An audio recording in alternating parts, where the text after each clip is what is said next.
Assalamualaikum warahmatullahi wabarakatuh. Perkenalkan, nama saya Nur Syarfini Indah. Saya dari perwakilan PAI 5. Baik, di sini saya akan menjelaskan satu materi yang berjudul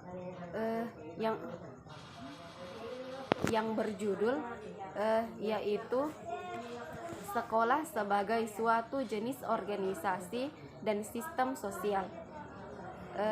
Yang mana pada poin pertama di sini yaitu pengertian sekolah. Kata sekolah di sini berasal dari bahasa Latin yang yakni school, schooling, school atau schooly, yang memiliki arti waktu luang atau waktu senggang. Di mana ketika itu sekolah adalah kegiatan di waktu luang bagi anak-anak di tengah kegiatan mereka, yakni bermain dan menghabiskan waktu menikmati masa anak-anak dan remaja. Kegiatan dalam waktu luang adalah mempelajari cara berhitung, cara membaca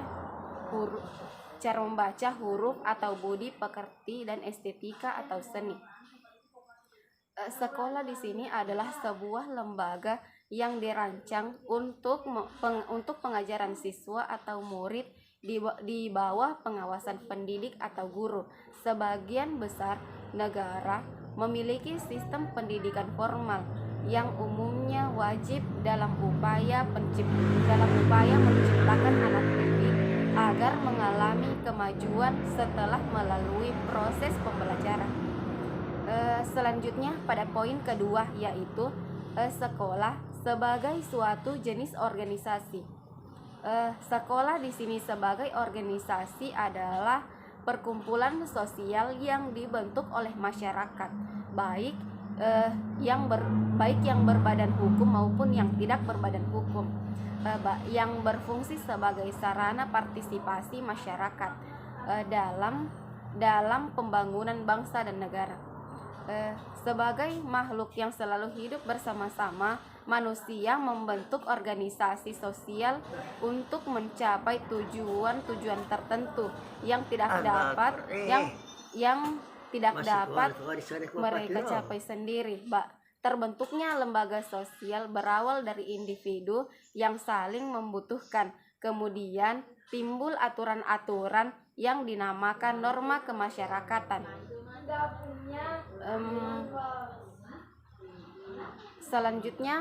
Selanjutnya yaitu sebagai organisasi pembelajaran akan selalu bersikap terbuka untuk belajar, sehingga keterlibatan seluruh personal sekolah sangat dominan untuk menciptakan efektivitas sekolah. Ada beberapa dimensi organisasi pembelajaran yang dikemukakan oleh Aan Kamaria dan Cepi Triatna. Di antaranya yaitu yang pertama yaitu openness, yaitu keterbukaan sistem dalam penerimaan pengetahuan atau pengalaman dari berbagai pihak, baik yang bersifat kritik, saran, pendapat maupun lainnya.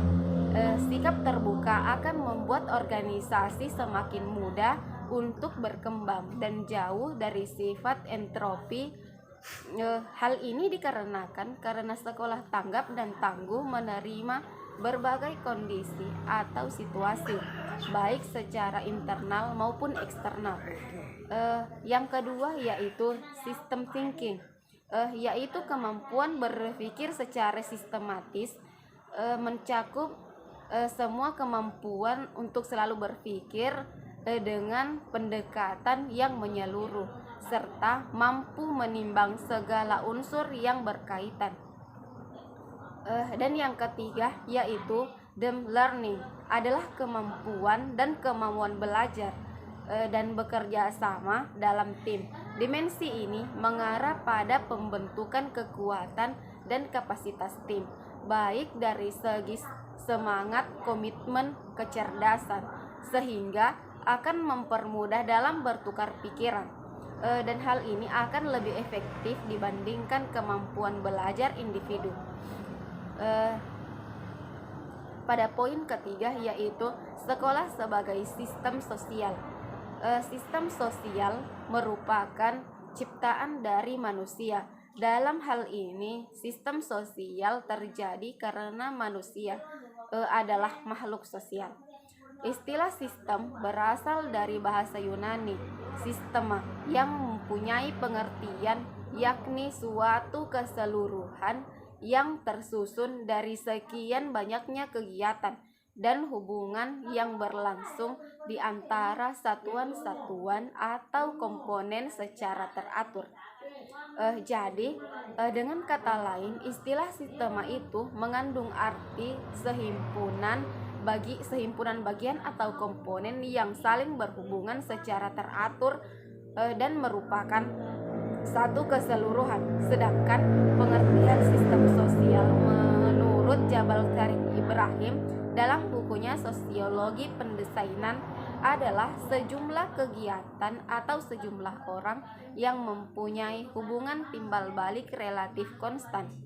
Hubungan sejumlah orang dan kegiatannya berlangsung terus-menerus. Baik, itulah yang sempat saya sampaikan. Lebih dan kurangnya mohon dimaafkan. Wabillahi taufik wal hidayah. Wassalamualaikum warahmatullahi wabarakatuh.